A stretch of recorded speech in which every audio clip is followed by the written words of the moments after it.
Hi, everyone. Welcome to PHLpreK contracts training for FY26. Our contracts team will be leading you through this presentation today. I'm Carrie Lee, the contracts manager with the PHLpreK intermediary at PHMC. You'll also hear from our contracts coordinators, Brittany Maines and Theo Margulies. We'd like to take a moment to make subtitles available for those who want to view them in English, Spanish, or another language. So we're sending an invitation out. It's going to look like that little black box on the left-hand side. You can click on the open, that blue block box. If you'd like to see subtitles, then you can select your language. You can just click ignore if you don't want to see any subtitles.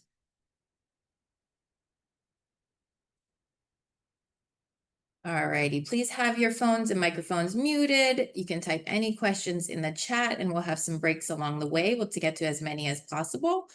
This presentation is being recorded. We'll have the slides and the recording in the provider update that comes out on Friday. We did start doing the newsletter bi-weekly, so it will come out every other Friday, but it will be coming out this Friday. So look out for the materials then. Our agenda today, we'll just have some brief introductions about PHMC as the administrative intermediary. The Spark Quality Support Center will tell you about their supports. We'll spend the bulk of our time on contract deliverables. And then the reinvestment fund has some information to share at the end of the presentation.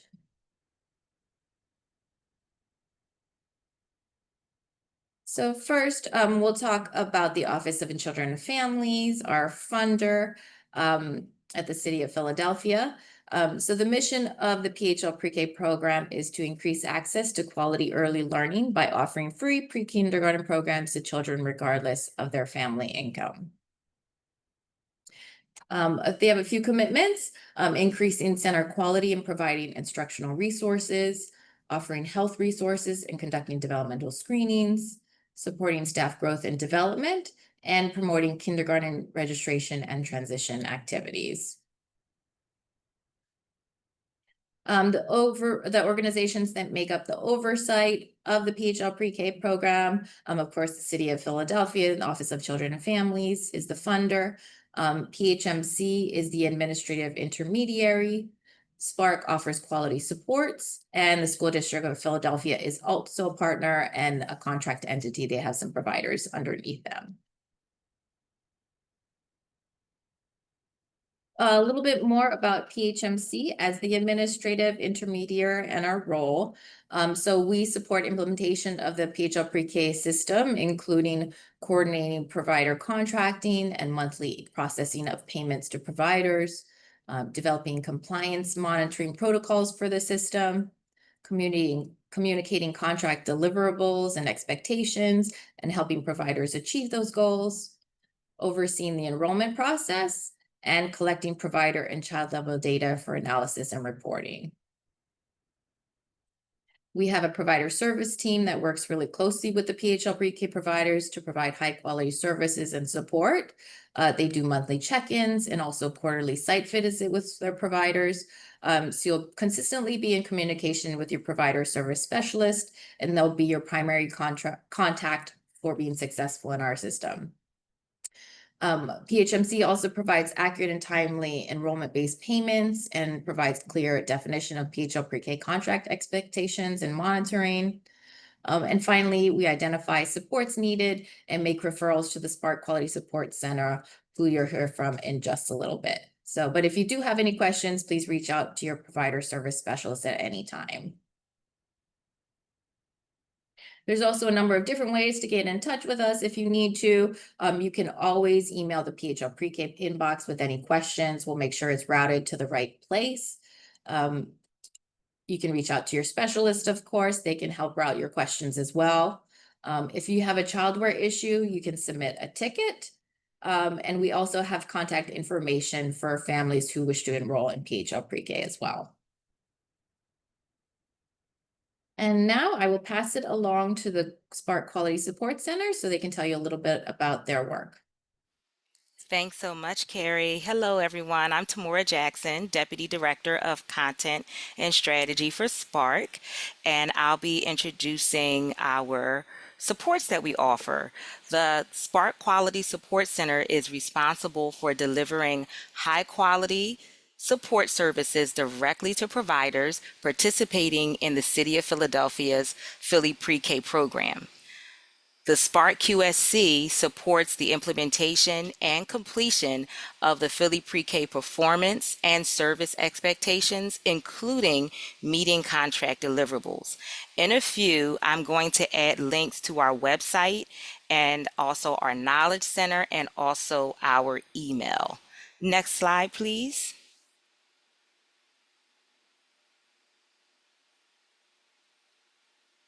So here's some details about our points of access.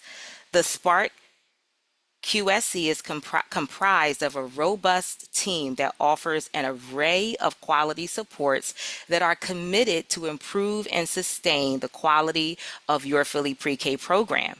We have coaches, and so in a minute, I'll pass it over to them so that they can explain a lot of what they do. In a nutshell, our coaches are part of our Spark team and they support providers to the level of their choosing, and they offer one-on-one coaching.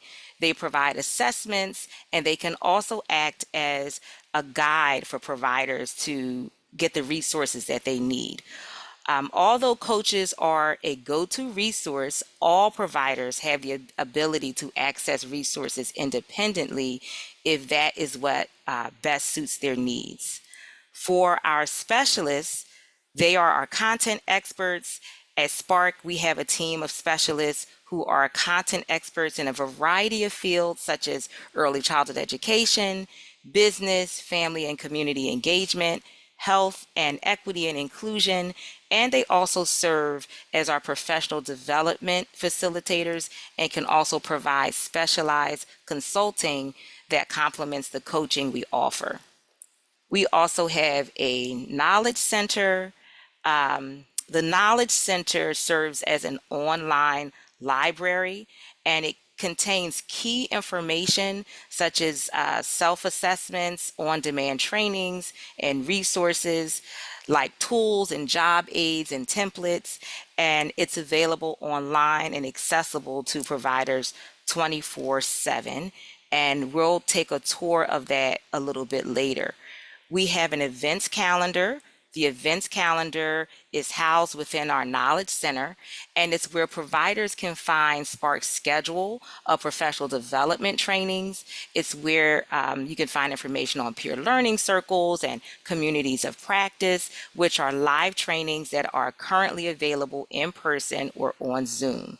This content is developed and delivered by our specialists in their respective content areas. The events calendar is also available on our website 24/7 for providers to access these opportunities. We do have a training request form to meet providers' individual professional development goals and schedules as well. We have a help desk, and if providers need guidance to resources for their specific needs, our help desk and chat feature are available during regular business hours. Providers simply just share resources they are looking for, and the help desk will guide you to all the different available resources most closely aligned with what that need could include, such as content from the Knowledge Center, professional development trainings, and peer learning circles and communities of practice. Next slide, please. And I'm going to turn it over to our coaching team. Good morning, everyone. My name is Aaliyah Brown. I am one of the coaching managers here at Spark QSC. Spark QSC supports with the implementation and completion of the content deliverables, and here's how we can do that for you. Philly Pre-K coaches can or will start with an initial site visit and intake process to align our services to your needs. The intake process can be completed during the initial site visit or beforehand, and then discussed with the Philly Pre-K coach during your visit. We also support implementation of content requirements that ensure success in fully pre-K, for example, like using your schedule and establishing systems to ensure your TSG is completed on time. We also help establish understanding of why of requirements and how they impact classroom and business practices. And our coaches also share our resources. Thank you.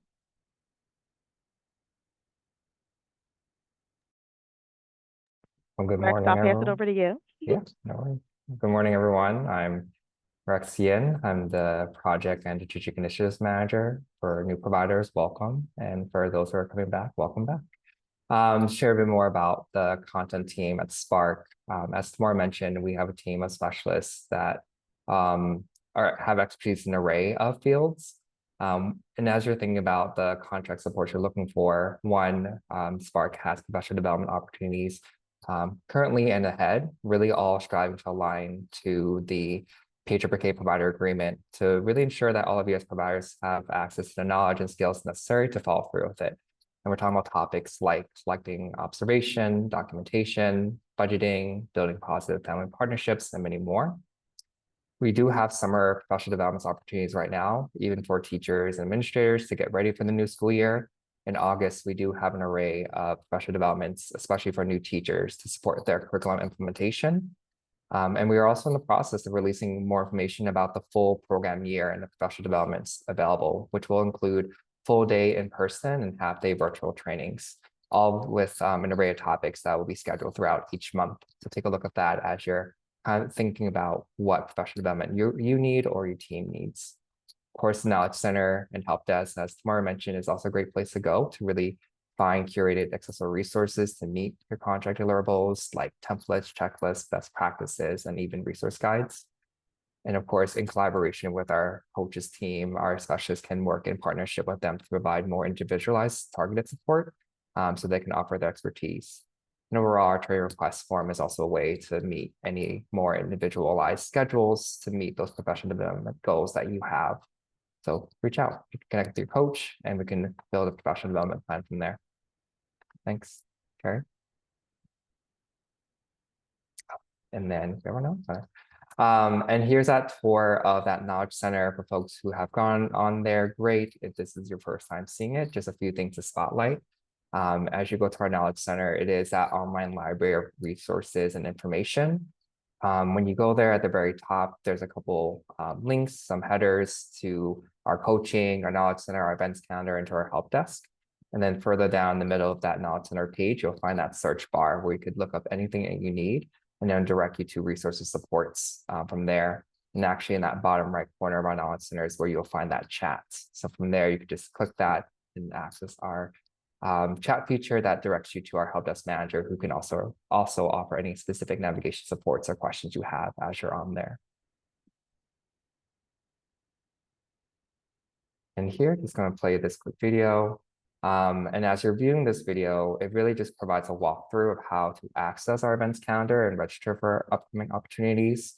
On the events calendar, you can view a lot of new and upcoming professional development opportunities, whether in the week, the month, and more. When you select any of those event bubbles, you can read the event description and then click register here so that you could be directed to a registration page where you can enter all of your information to participate. We do also want to make sure folks are double checking their information, like your full name, your email, your PAT ID number, your site MPI number. We do want to make sure all that's correct so that you the information you provide to us is accurate and that we can provide the credit accordingly. And so once you submit any of the registration forms, you're all set. You will be receiving follow-up emails of the meeting information and how to participate in the session itself. Yep. So here, just a little video just to see all the different ways. So, and many more opportunities come. And one big initiative that Spark is running again this year is the Positive Behavior Support Initiative.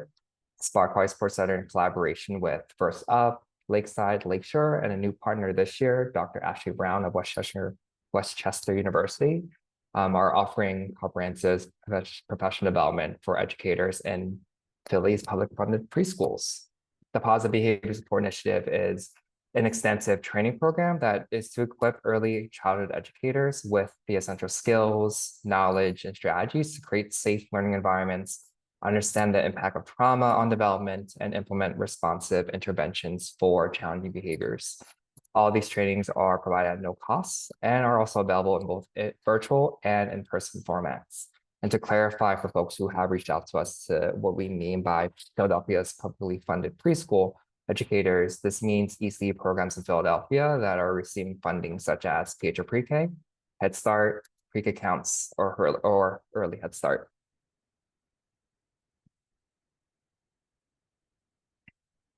And as I mentioned, we are approaching August, surprise. Spark has upcoming professional developments for all of you to support you in starting the new school year strong. For providers of new teachers, administrators, there are upcoming trainings about creating curriculum, teaching strategies, and ages and stages questionnaire. The create curriculum and teaching strategies goal training are in person, and there will be a teaching strategies goal training offered in Spanish. There are also additional topics we have coming up around employee management, family engagement, kindergarten transition, classroom arrangement and daily schedule, and positive interactions. All that's on our events calendar for you to view and check out. August is also a really great time to connect with your PHLpreK coach and to discuss your readiness and preparedness for the new year. Make an action plan, create some goals. Leah, anything else to add there for August visits with their coaches? Yeah, there's a couple of things that the coaches will be working on in August. Some of those things are curriculum unboxing, which is great for new teachers. We have room arrangements where you can make sure that your areas are identified and labeled for the start of the year.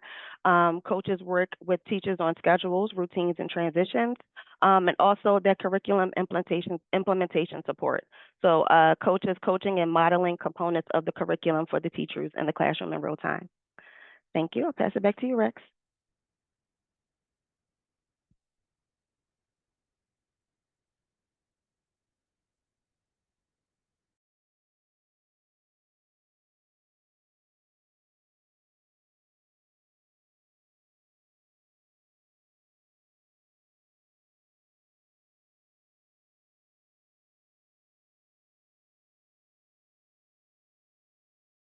We can't hear you. We're on mute, Rex. And I am going to talk to myself. Thank you, Denise and Aaliyah.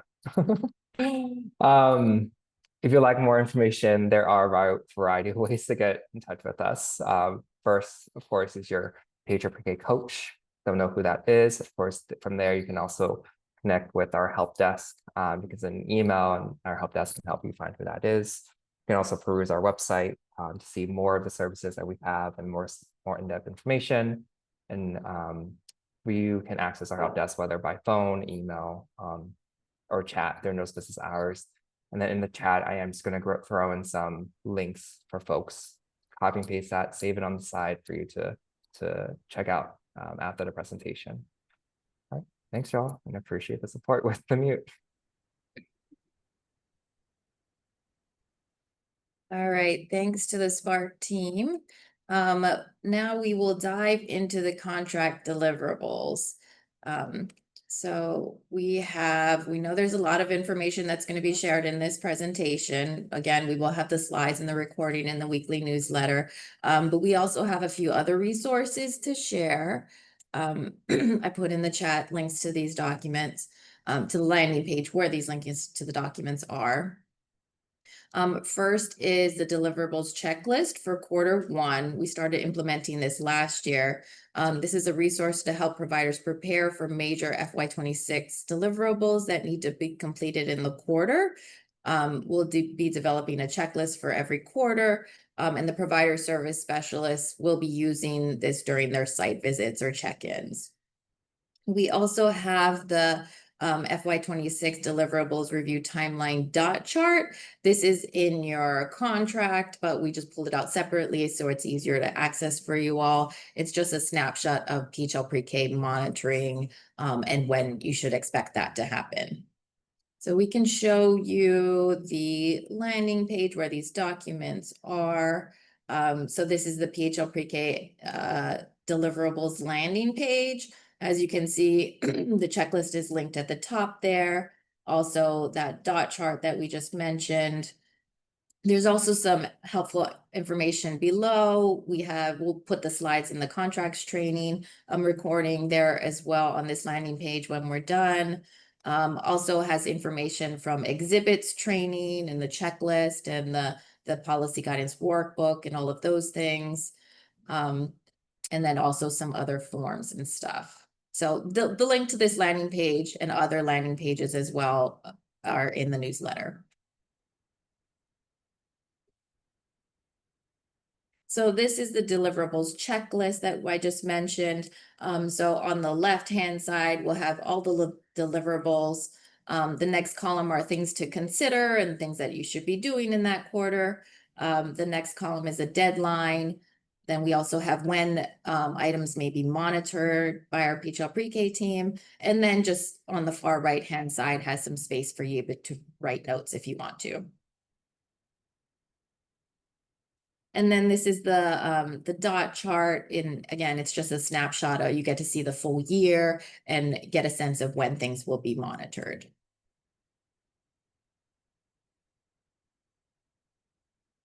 Okay, so this is a summary of the changes from FY25 to FY26. This mainly pertains to returning providers who had a contract last year to understand the differences. There are not many, but just wanted to highlight a few for you all. So the kindergarten transition, around kindergarten transition, we updated the kindergarten transition plan template. As we mentioned in the exhibits training, it is now available. It's linked further in this presentation. And then also, it's also linked in the online submission form for the exhibits. There was just a small change. So kindergarten transition family meetings should happen as early in the program year as possible to ensure all families have equal access to all the school selection options. Monitoring will continue to happen in January though. There will also be more trainings for staff and families so that families have school selection registration information earlier. Around fiscal reporting, we did implement this, start implementing this last fiscal year. So failure to submit timely reporting may result in PHLpreK invoice payments being withheld. So please get your fiscal reporting in on time. For external reviews, approved extension timeline was shortened from 90 to 60 days. If you're requesting an extension, you always had to submit a CPA engagement letter and a compelling reason. But now we're also asking you to submit a year-end expense report for each site with that extension request. So this pertains to only those that need external reviews, and those are organizations that receive over $300,000 in PHLpreK funding across your legal entity. So that's for those external reviews. We also mentioned exhibits training, the 21st century minimum wage benefit. This increased to $16.82. This slide shows just clarifications and reminders. This doesn't reflect any big changes. For developmentally appropriate services, there are no part day or part week enrollments. Exceptions to part-time enrollment will be considered for children enrolled in early intervention specialized programs, but they must be approved by the Office of Children and Families. For emergency closure and remote learning, PHMC must be notified of any emergency closure and request to activate a remote learning plan. We do have an emergency closure form that needs to be completed. For developmental screening and IEPs, if a child has an IEP and the program has an IEP copy in the child's file, provider must check the custom field in the child's profile and ASQ online. Providers may be asked to upload the IEP and childware as needed. This just might be in cases if receiving ECMH or family navigation services. Okay, so those are the changes or clarifications for those returning providers who have a reference for last year, what all the deliverables are. We'll be going through the full list today though. I won't read through the entire list, but the first bullets are all the deliverables, what that we'll be going over. The next set, we have reviewed enrollment or exhibits training. So we'll just touch on those very briefly. All right, so now I will pass it over to Brittany to take you through the rest of the section. Thank you, Carrie. Good morning, everyone. My name is Brittany. I'm one of your contract coordinators for FY26. So the first deliverable we'll be discussing is your DHS license and compliance. So as providers, you must maintain a Department of Human Service or Philadelphia Department of Education license that is in good standing. You must serve children at your approved location. However, if you do plan on moving, you must first get OCF approval before shifting any PHLpreK children to that new location. If you happen to receive a provisional license through the calendar year, you are still able to operate and provide PHLpreK services until the end of the calendar year. You must also contact your contract entity of any significant findings pertaining to your classrooms or site location within 30 days of notification. And then lastly, if any PHLpreK staff observes any violations, they must report it to the appropriate agency immediately. Rescinding and voiding a contract. As a provider, your contract can be rescinded or voided for several reasons. This may include receiving a provisional license before the issuance of your PHLpreK contract. If you receive a negative sanction that results in your facility closing. If you receive any violation that may result in the emergency removal of children. Or if fraud is to be discovered in the obtaining of your DHS license. OCF and the contract entity need to be notified immediately if any of these instances occur, and then support will be provided for your families for relocation.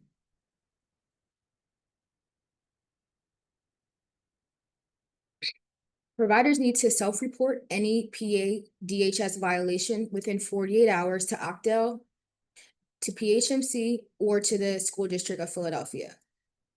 Some of these violations may include an injury at your center that requires emergency room treatment or inpatient hospitalization, the death of a child receiving care at your facility, if there's a fire at your facility and this requires the services of the fire department, any verified incidents of child abuse or neglect, any violation or regulation causing a child endangerment, injury, or death, or the revocation or refusal to renew your DHS certificate of compliance.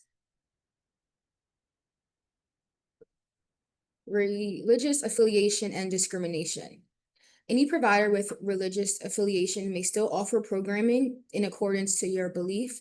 However, you cannot deny a child's enrollment based on that religious affiliation. You must let families choose to opt out of religious programming, and you cannot provide religious instruction during the 5.5 PHLpreK day. Providers shall not discriminate or permit discrimination against any child, staff member, or potential employment candidate because of race, ethnicity, color, sex, sexual orientation, gender identity, national origin, ancestry, disability, marital status, familial status, domestic or sexual violence victim status. Adherence to health and safety guidance in childcare settings. You as providers are expected to review and adhere to health and safety guidance from the Office of Child Development and Early Learning, the City of Philadelphia's Department of Public Health concerning any future emergencies. And additionally, you still must continue to report any positive COVID-19 cases to the Department of Health as well.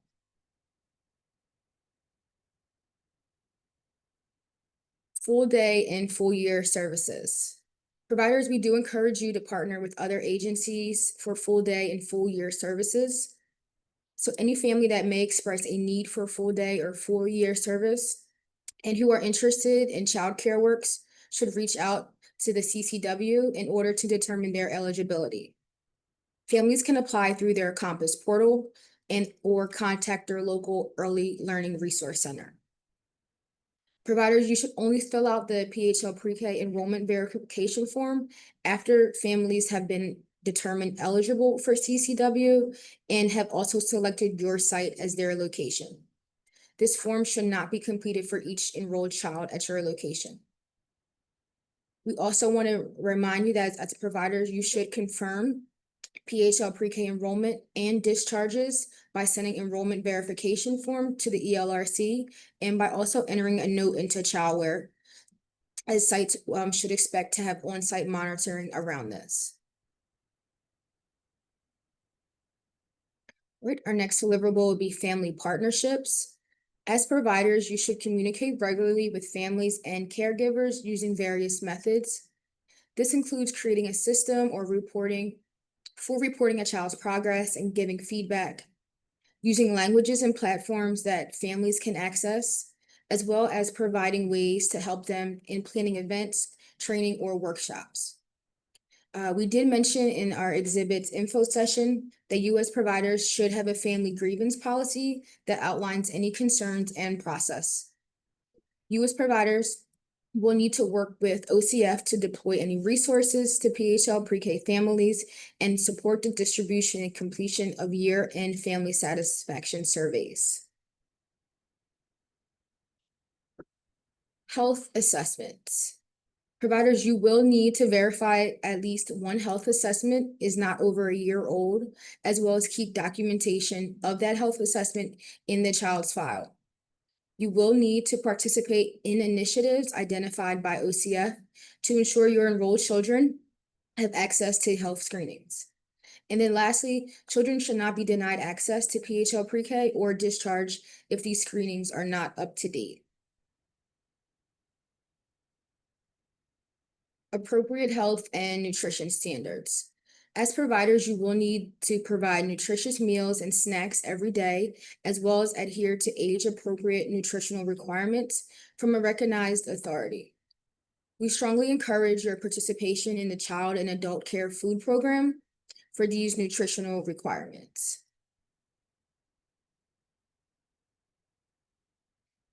Additionally, it is also strongly recommended that you become familiar with the Philadelphia Nutrition Standards for ECE. When you receive this slide presentation, there are links for that. The standards also around physical activity, screen time, and the importance of offering clean, safe, and water remain the same from last year. And these standards include offering at least 60 to 90 minutes of physical activity, as well as limiting screen time to 30 minutes or less per week for children ages 2 and older. As I mentioned in the previous slide, providers, you must offer clean, safe drinking water, and your child care facilities with 13 or more children must test all portable water outlets for lead and then submit these results to the Department of Public Health. There's also a link on this slide again that we'll be able to read more about the city's ordinance requirement and any additional resources from the Philadelphia Water Department. And additionally, we do encourage you to set goals and develop strategies to ensure that fried foods are not offered more than twice per week. And then the last deliverable I'll cover will be curriculum. So you must implement programming based on the required PHLpreK curriculum, which is creative curriculum. For new providers, we do anticipate your curriculum to be delivered by the end of the summer. Your teaching staff and program leadership supports are available through Spark Quality Support Center or the School District of Philadelphia if you are an SDP site. And then lastly, you are permitted to use a supplemental curriculum. However, creative curriculum must be your primary, and your supplemental curriculum must be one that is on the approved OCDL list. Now we'll stop for questions and I'll turn it back to Carrie. All right, so we had one question so far, just around FY25, end of year fiscal reporting. Love that you're thinking about that already. So we're hoping to send net notifications about FY25 end of year fiscal reporting very soon, hopefully by the end of this week or early next. The deadlines will depend on what level of reporting that you're required to do. Those that are required to do a year-end expense report or desk review will be due at the end of August, though. But please look out for that shortly. And thank you so much for that question. All right, well, we'll keep moving along, but please type any questions in the chat box as we move along. We'll get to them at the next break, okay? All right, so I'm doing the next section. So for teaching strategies, goal outcome assessment, observation records for each PHL pre-K child must reflect all months of service when children are in care, and each domain of development as outlined is in TSG. Each child should have a minimum of one document observation in every dimension per checkpoint timeframe, and a minimum of 2 family conferences to discuss progress and set educational goals. You should record child progress using the TSG online data tool, a minimum of twice per year, and this is going to be monitored in February and May. For new providers, you should receive a welcome email from TSG this summer to be able to access your account. Your account will be covered by PHMC for your PHL pre-K children. It's important that you complete also your contact form that we talked about at exhibits training, and we have it linked at the end of this presentation. That's because we ask who your TSG administrator is, and we need to make sure you're giving us access, we're giving access to the right person. Providers are required to use ASQ online to record developmental screening information. This applies to only PHL pre-K seats. ASQ3 and ASQ SE kits have been ordered for new providers, and you should receive them this summer. Specialists will be delivering these, and you'll be getting them soon. If you do have new staff, make sure they're attending the ASQ online training as needed. For requirements, you need to complete at least one developmental screening reflecting all domains of development for each child annually within 45 calendar days of the child's program start date. You need to share information with families within 14 days of completion and refer any child with an identified concern to Elwin for assessment. Providers will also need to document the referral to Elwin and the receipt of parent permission to refer within 7 calendar days of the conversation with the family. And you also need to rescreen per the tool guidelines if there's a concern identified. Children with IEPs are exempt from this requirement if their current IEP is in their file and in childware. And children with an IEP programs may be asked to complete an ASQ SE if there is a request of ECMH services. Providers should be engaging families to help them understand their educational options. Transition plans are needed for all children turning 5 by the school district age requirement for the following year. As I mentioned earlier, the kindergarten transition plan is available, should be created within 60 days of a child's entry date. It will document the activities scheduled throughout the program year to support transition to kindergarten and ensure the child is registered for kindergarten by June 1st. That change that I mentioned earlier is a kindergarten transition meeting is recommended to be held with families to discuss educational options for kindergarten as early in the program year as possible. This is just to ensure that families receive information about catchment and out of catchment deadlines. OCF also typically develops resources to share with families that include school district and charter deadlines. You'll also need to confirm kindergarten registration is completed for each applicable child and document where the child will be attending school into childware by May 31st.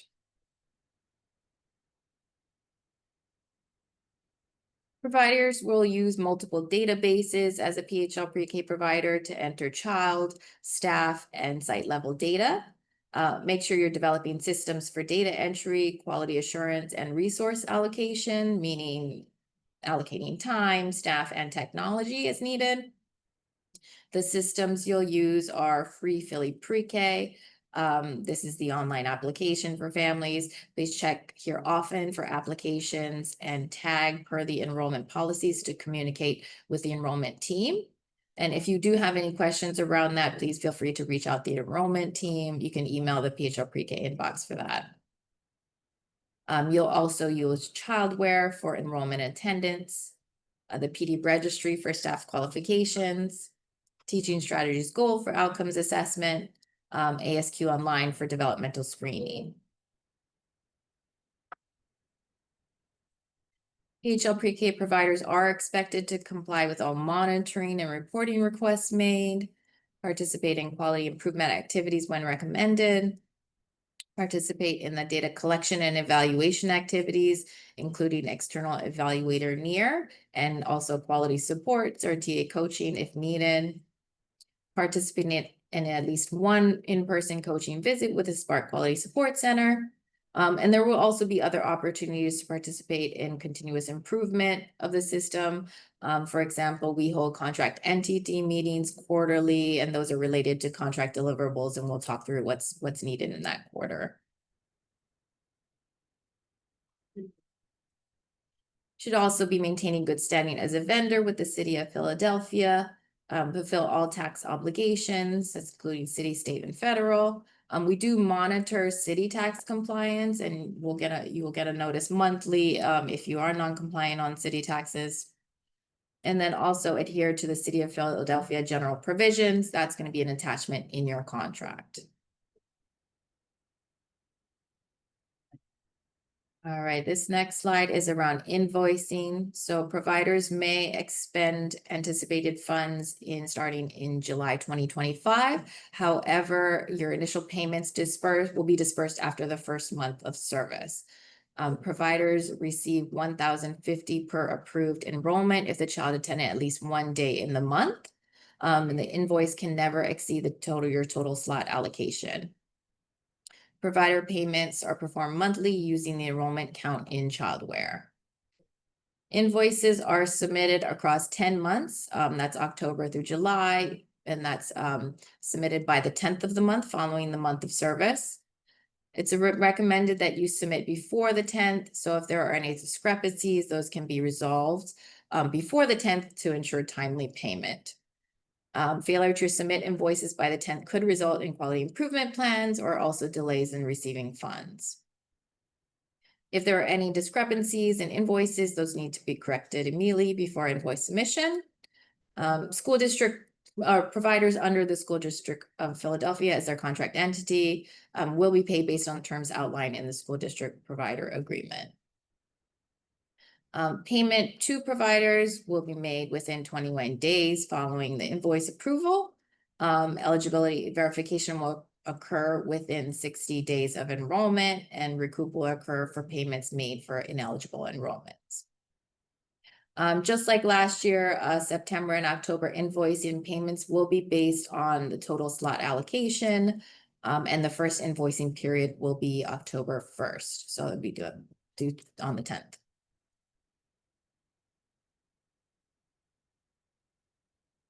Okay, so now on to fiscal reporting. There are several levels of review that occur for fiscal reporting. We are going to be holding a fiscal training in the fall for providers to go over the expectations in more detail, the financial systems that you should have in place, and also Spark supports that are available. So please look out for that in the newsletter soon. For any fiscal reporting, providers should be submitting on time. And as I mentioned earlier, failure to submit timely fiscal reporting may result in PHLpreK invoice payments being withheld. So for the level of fiscal reporting, all providers will be required to submit a year-end expense report. For year-end reporting, this is for providers that receive $300,000 or less in PHLpreK funding across your legal entity. You could be either selected for a desk review or you would need to complete a year-end expense report, and we provide notification about which one you'll need to do. If you are selected for a desk review, PHMC performs a desk review on a 10% randomly selected sample of providers with that annual PHLpreK revenue of below 300,000, or with providers that have identified were identified as having fiscal concerns. The desk review verifies adherence to PHLpreK billing and fiscal reporting guidelines. For year-end expense reports, we request these from providers who are not selected for a desk review that receive $300,000 or less. They're required to submit, just adding on to the mid-year template showing what expenses and revenue or expenses were incurred from January to the end of the fiscal year in June. And as I mentioned, returning providers, you should receive information about FY25 fiscal reporting very soon. For those that need external reviews, the thresholds are the same as last year. For providers with 300,000 to below 500,000 in PHLpreK revenue, you'll need to have an external certified public accountant conduct an agreed upon procedure or an AUP. For providers with $500,000 or more in PHLpreK revenue, you'll need an external audit in accordance with general accepted government auditing standards. That's often referred to as a yellow book audit. And those with 750,000 in federal funding and will require a federal single audit. And again, any failure to submit timely fiscal reporting may result in PHLpreK invoices being withheld. If you fall into the category that needs to submit an external review, it's really important that you submit a separate PHLpreK schedule as well to show PHLpreK funding and expenditures. And providers who need to complete an external review, we can move to the next slide. Providers who need to complete an external review must complete it 3 months from the close of books for the fiscal year and submit annually by October 30th of the following program year. Providers may submit for a one-time extension to PHMC. You will be required to submit a year-end expense report for each site when submitting that extension request. It may be granted for 60 days if you include an engagement letter from your auditor and also a compelling reason.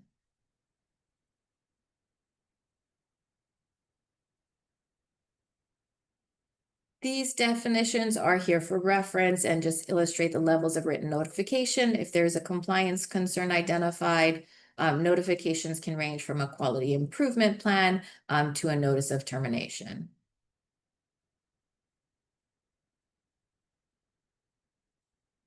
If any of the items on this slide happen, it may result in terminating a contract. So as we mentioned before, for failure to maintain good standing for your DHS or PDE license, failure to get and maintain appropriate insurance coverage, if providers have unresolved noncompliance with a notice of default, or if providers have egregious area of noncompliance related to jeopardizing the health and safety of children, preventing or restricting access to PHLpreK services, creating undue hardship for families of enrolled PHLpreK children, or compromising PHLpreK program integrity and public message, or impacting the accuracy of payment for PHLpreK services.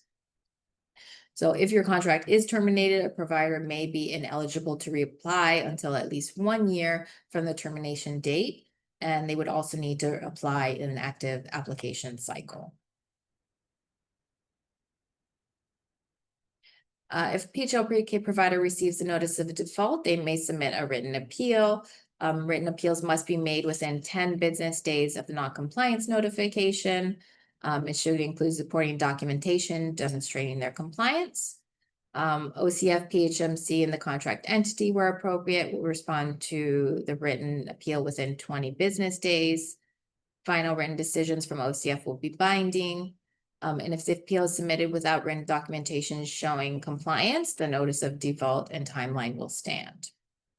Spark will also provide responsive interventions to remediate deficiencies. Okay, I would throw it now to Theo to take you through information shared, at enrollment or exhibits training. Just touch on these briefly. All right, so FY26 launched, so you should be encouraging families to apply online. Providers also need to maintain 100% enrollment with a wait list of eligible applicants in childcare. Enroll and discharge children per the requirements outlined in the PHLpreK enrollment policy. Work with families to determine if the program is a good fit for the family's individual needs and priorities. May not require any additional application information or fees in advance of enrollment in the PHLpreK program or in association with PHLpreK services. This includes requesting fees for supply lists, lunches, trips, uniforms, etc. Develop and maintain an enrollment and recruitment plan. And if you have any questions about enrollment, please email the PHLpreK inbox or attend the upcoming Q&A sessions detailed in the provider update. Enrollment analysis. So providers must meet enrollment targets, and that is 50% by August 29th, 100% by September 30th. Sites that have seat vacancies 30 or more days will be asked to develop a recruitment plan, and these sites may be at risk for reallocation. Referrals may be made to the Spark Quality Support Center for under-enrollment. So slot vacancy and reallocation. If we do have any seats available, increases in slot allocations will be prioritized to sites that meet the following criteria. So sites that are star 3 or star 4 level, demonstrate PHLpreK contract compliance, are in good standing with Keystone Stars, and meet quality improvement benchmarks where applicable, are 100% enrolled and have an active waitlist in childcare, meet the areas of priority determined by the city, and attest that the new slot is in a classroom that meets all PHLpreK requirements, including required staff-child ratios and qualified staff. Please note that all requests for additional seats can be sent to the PHLpreK inbox, which is phlprek@phmc.org. All right, eligibility, slot conversion, and supplanting. So children must be 3 or 4 years old by September 1st, 2025 and live in Philadelphia.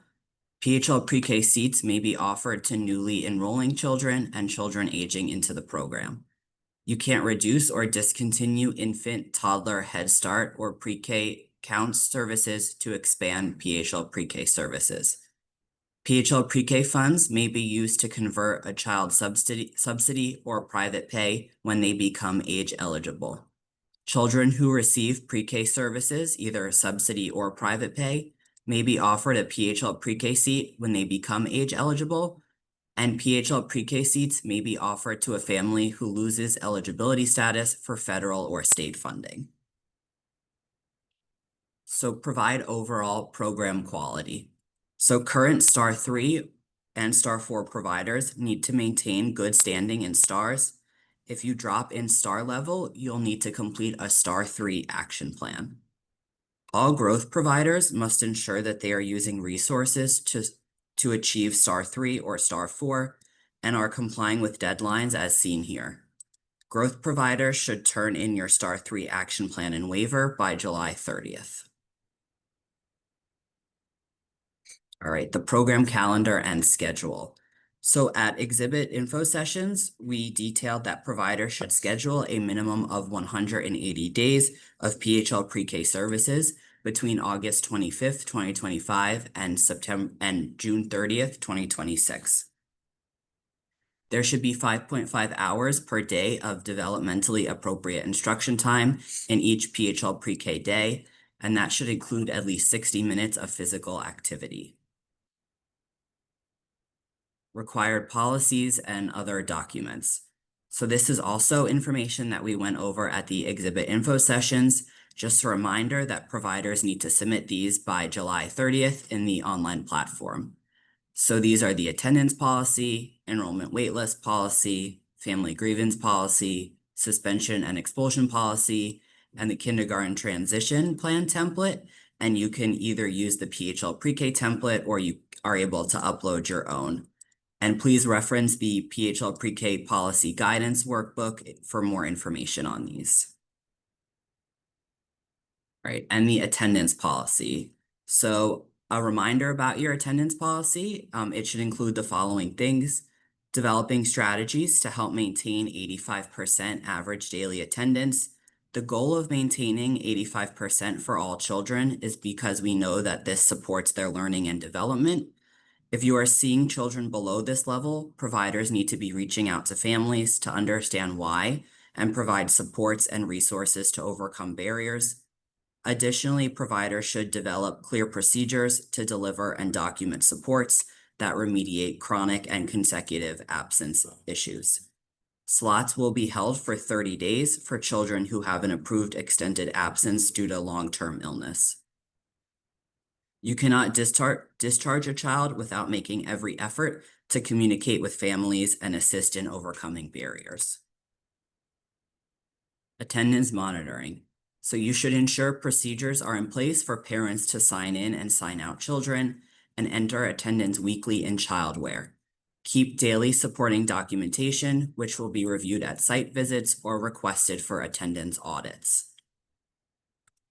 If a child has consecutive absences approaching 30 days, you should be doing the following. You should notify your contract entity. Providers will be asked to submit documentation of regular communication with families during the period of absences. It's recommended that a variety of communication strategies are used if the families are not responsive.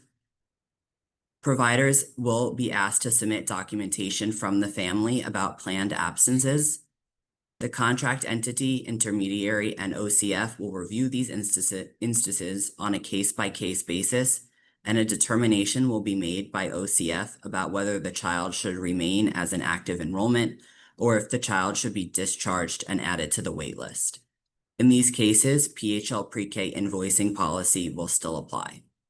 Once a child is discharged, providers will have 60 days to fill the seat. Failure to comply with these steps may result in PHMC not continuing to fund that PHL Pre-K slot and a provider not receiving payment. So now I'm going to hand it over to Brittany, who's going to go over staff qualifications. Thank you. So we will talk about recruit and retain qualified staff. So we'll just take the time to go over the information that we expressed in exhibits about staff qualifications. PHL Pre-K credentials are aligned with the state's career pathway. So it is strongly recommended that your staff meet these qualifications prior to being assigned to your PHL Pre-K classrooms. So the chart on the screen will start to the left is the PHL Pre-K credential requirements per position. A child care center director or administrator and lead teacher must have a minimum of a level B in the career pathway. And this also applies to an owner or operator of a family provider that may act as a lead teacher. And then assistant teachers will need to have a minimum of a level A or above. To the right of the chart, it actually shows the career pathway levels, and staff must meet one of the qualifications in a level in order to be satisfactory. So as a level A, you'll need to obtain one of the following. You'll need to hold a current child development associate, which is a CDA certificate from the Council of Professional Recognition, a current school age credential, or 9 early childhood education credits. As a level B, you'll need an Associate of Arts, Associate of Science, a Bachelor of Arts, a Bachelor of Science, as well as 18 ECE credits, if that degree is an approved in a related field. Otherwise, you'll need 30 ECE credits along with that degree if it's to be deemed unrelated. And then level B also does include an elementary education degree with an accompanied 12 ECE credits. And then overall, in addition to your educational requirements, all your staff must meet DHS regulations. So all your staff does need to be entered into the PD registry, and they must maintain a verified career pathway level. So any of your new hires will need to complete their profile and have a verified pathway within 45 days of being hired. In the instance of substitutes, substitutes must have the appropriate credentials for the position in which they are filling. And at any time when a substitute serves as a lead teacher or assistant teacher for 90 days or more, as providers, you must develop a quality improvement plan addressing the program staffing plan and strategies for recruiting qualified staff. For our family providers, this would be in an instance where the owner or operator does not serve as the full-time lead teacher and then has a substitute as a lead teacher role. So in response to the existing staff shortage, the impact that it's having on some of our programs and operations, we do have staff qualification waivers, which would be available for lead teachers, assistant teachers, and directors who don't meet the PHLpreK requirements that we previously mentioned for this program year. So if you have staff that don't meet those qualifications criteria, they may be eligible for a waiver. There are some resources that we would recommend you to review, which is the eligibility criteria, as well as we developed the decision waiver tree. And waivers should be submitted for all existing staff if you have not done so as soon as possible, as well as your new hires as well.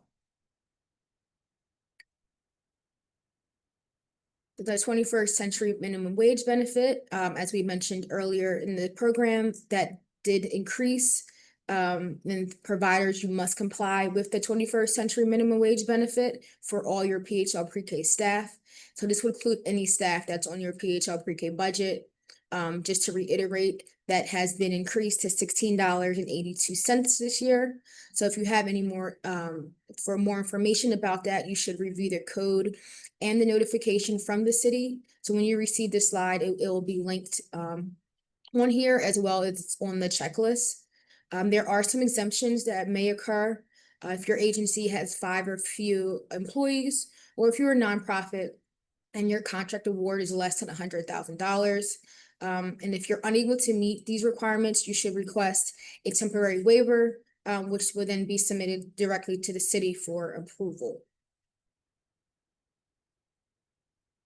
So our last deliverable will be emergency closures and remote learning. We did again speak about this at the exhibits info session, but you are expected to be services are expected to be in person for FY26, and providers, you should have a remote learning plan in preparation for any emergency closures that may occur. You must notify the intermediary of any emergency closure or in intent to activate your remote learning plan. And you will be doing this using the emergency closure form. So the deadline again to submit that remote learning plan is July 30th. If you haven't done so, just a reminder to do.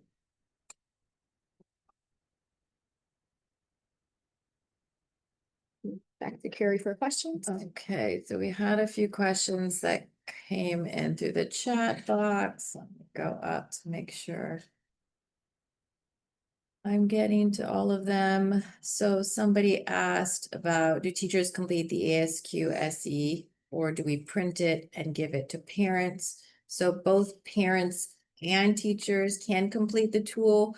Programs can give a paper version to families, but they will still have to enter it into the screening online.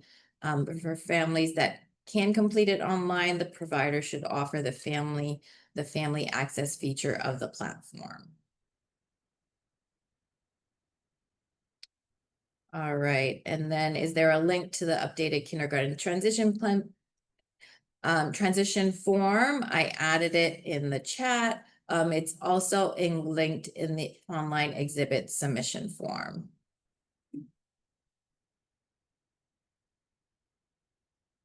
All right, I am double checking answers to the other questions and hope to get back to you before the end.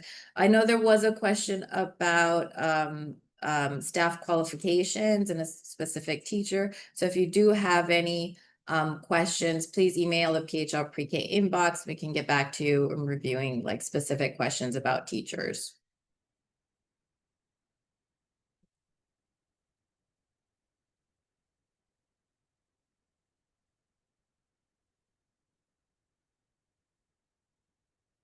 All right, so if you could continue writing any questions in the chat box, I think we'll move to the reinvestment fund resource now. I think Karen Bustard is on, and we'll come back to any questions at the end as well. All right. Good morning, everyone. Can you hear me okay? Awesome.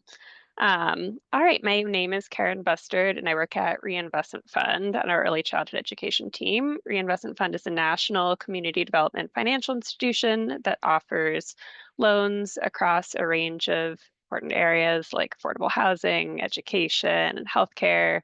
Does research, and then also offers some grants and coaching supports. I work on our early childhood education team focused on facility grants for childcare providers in Philly, and also manage our Philly ECE loan fund, which I'm going to talk about today, and one of the products under that fund, which can be a resource for Philly pre-K providers. So if everyone can see my screen okay.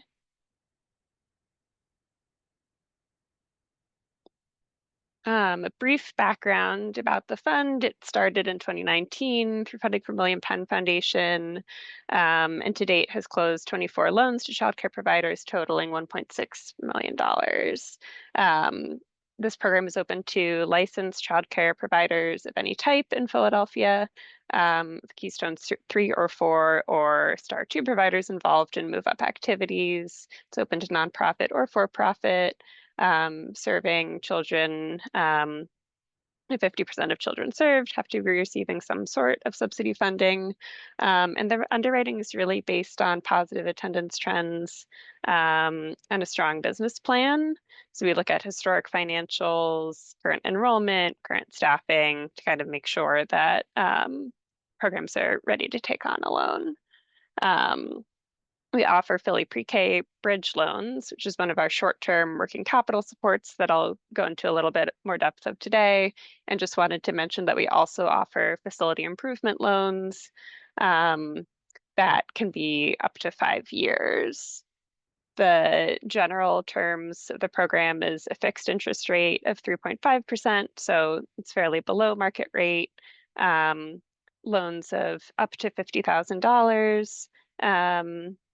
And no underwriting or closing fees. So for the loans of $50,000 or less, we don't require a credit check or a personal guarantee from borrowers. There are no fees to apply or fees if you ever pay down the balance in full, and no balloon payments. That means that the loans kind of fully pay off and on a regular schedule get paid each month. You're never left with a large amount of debt to refinance at the end. So a little bit more of an explanation of how Philly pre-K bridge loans work, and kind of different tools. You know, this is one of several good tools to help manage cash flow needs for childcare providers throughout the year. So kind of a quick explanation of, you know, what a cash flow need is for businesses that have positive net income, you know, or a surplus over their 12-year month. They may still have some months where they have more expenses than income, and other months where they have more income and expenses. There are other industries that have really seasonal, you know, cash flow to their business, even if they're making funds by the end of their 12-month period. And, you know, what we found from conversations and inquiries from childcare providers is that often the fall is a tight cash flow period where you may have less funds kind of in reserve for these your general program expenses, but again, look good after your 12-month period. And Philly pre-K as a reimbursement program, you know, you get a good amount of income coming in to manage and operate the program, but it is break even. So you're kind of catching up by the end of that, you know, final payment in July for expenses that you've started incurring, you know, as early as the end of August or really beginning of September when you're fully operating the program. So this is just an example of over a course of a year, you may have net income fluctuate throughout the program. The second link that I dropped in the chat is to Reinvestment Fund's Coaching to Success program that my colleague Sharon Nielsen runs. So there's lots of links to recorded sessions and information around kind of budgeting on there. There's also opportunity to sign up for one-on-one supports, but we try to offer a lot of resources around childcare budgeting and financial planning. So just highlighting a couple of good options for managing this. The best one, of course, is having cash reserves. If you're able to kind of set aside funds into a separate account that you can draw down on and then always replenish when you're able. That's the best case scenario. There's no interest owed on any kind of loan. Another good option is a line of credit. So that is available through lots of banks. It's not something that Reinvestment Fund offers, but I know that TD Bank and Citizens and Philly have offered lines of credit to childcare providers. And they generally can be offered with no fees. So it's an account that, ideally you have a zero balance on it, but that's there if you need it. And so you can just draw down some funds if you're, in a tight cash flow period where you have a payroll on Friday and, you have a check coming in or payments coming in the following Monday or whatever it is, but it's just for that short-term period to help with the cash flow piece. The benefit of a line of credit is it's, very flexible and you can just take down exactly what you need and then repay kind of based on what you have. And then third, low interest working capital loans or bridge loans.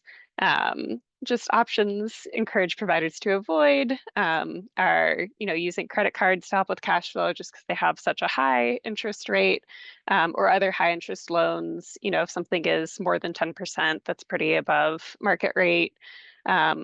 Or if they're online lenders that really aren't clear about the loan terms or what the interest rate is, just a good flag. So, a bridge loan is one option to help with cash flow management. It is a short-term funding that's a bridge to a specific contract receivable, like a FY26 contract.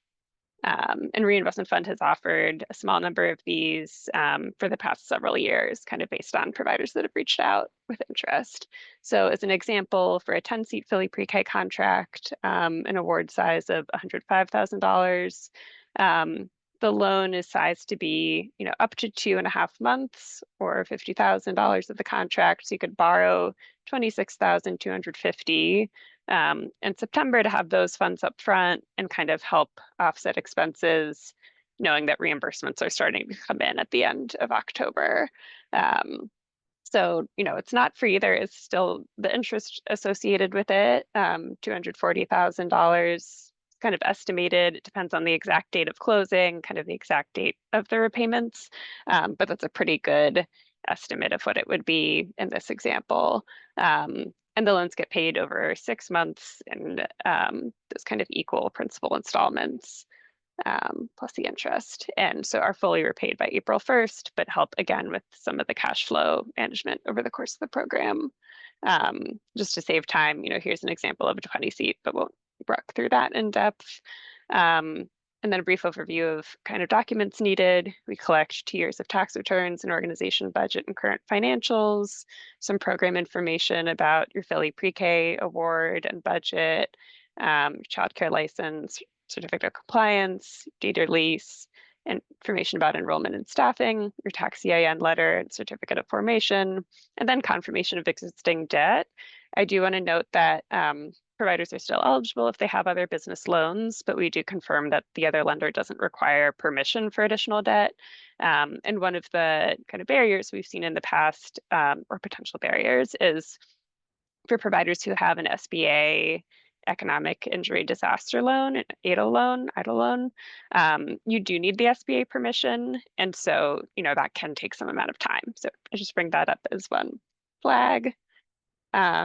But it's still, if you can get the SBA permission, totally fine to take on a bridge loan.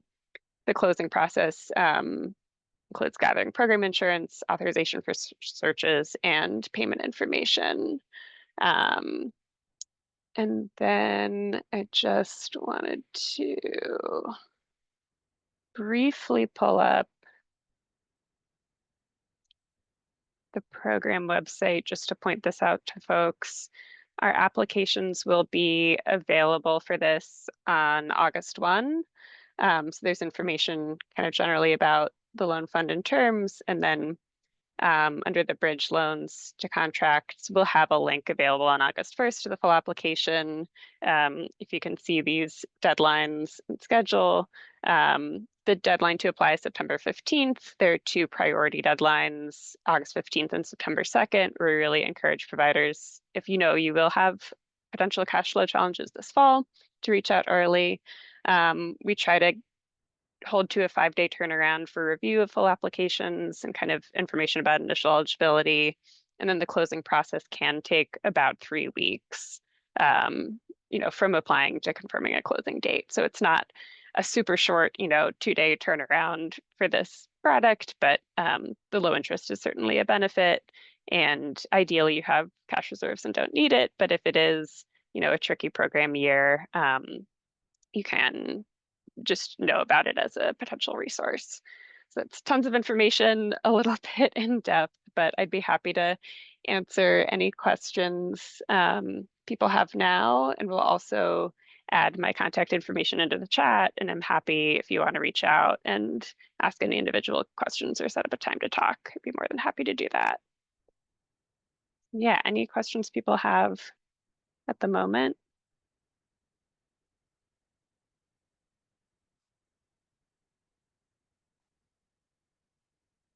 It sounds like no. Again, thanks for everyone's time and have a great rest of your day and week. And feel free to reach out if any questions come up. Thanks, Carrie. Thanks, Karen. And we will share Karen's contact information and the information she shared today in the newsletter as well. I just wanted to get back to a couple questions. Let's see that I was able to double check and get answers for. So someone was just asking about creative curriculum and some of the other features and why PHLpreK, just wondering why PHLpreK does not cover them. We would love to cover them, but they do have additional costs that would be too much per classroom. You are able to use supplemental funding if it does become available to cover these types of things. I just, it may change from year to year. And then somebody else had a question about having a child absent for 30 days or a full month that is excused. Will the provider be able to receive payment for that child? Unfortunately, the invoice policy still applies. The child does not attend one day in the month, excused or unexcused. Unfortunately, payment cannot be provided. But 30-day absences are reviewed on a case-by-case basis related to staying enrolled or discharging. All right, so we are wrapping up. Just our final slide here is just a reminder about all of the upcoming deadlines. Most of them are July 30th at the end of the month. So as we mentioned, all of these at exhibits training, the exhibits, required policies and other documents are required to be submitted online. Remote learning plans you're required to fill out the remote learning form through Cognito. Curriculum assessment, developmental screening waivers, if that's applicable to you. Staff qualification waivers as well, if that's applicable to you by July 30th or ongoing as you hire new staff. Please get those in right away. And then also the contact form as well. Please let us know who we should be communicating with about certain things. Yes, the remote learning plan is for the upcoming school year. If you were a provider last year, though, you will have an option in the form to be able to check off that you're still using last year's form or your plan.